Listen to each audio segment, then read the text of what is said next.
the beauty of EOR is that you can use it for pretty much every industry. I would say that 90-95% of industries you can use it. However, in certain situations where you require a special license, for example, medical services, where you cannot operate through an employer of record. For example, hiring a doctor on EOR model may not be viable. There are certain other professions where you cannot go for EOR model because of the regulatory or the compliance requirement for having special licenses or special conditions to be met with. What I have seen in Vietnam is that whether it's a manufacturing or education or consulting, these industries are very common.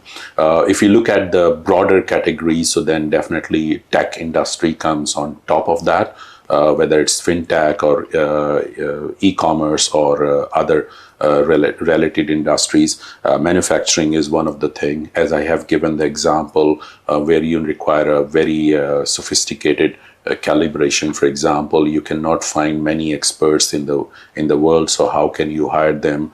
So you can go for a rotation basis, for example. So you can hire one person in 10 different countries, for example, and they are rotating from one country to the other, and at the same time fulfilling the local regulations and not violating any of the law that is in force in those countries.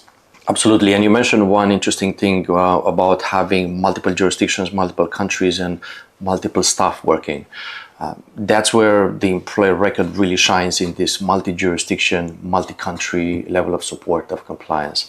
Instead of investors setting up in each of those countries an entity that may cost $10,000 to $15,000 at the minimum per year to set up and support, and if they have, let's say, Asia Pacific support function for their clients or for their manufacturing facilities, that will create a significant risk management burden, compliance burden, and cost burden.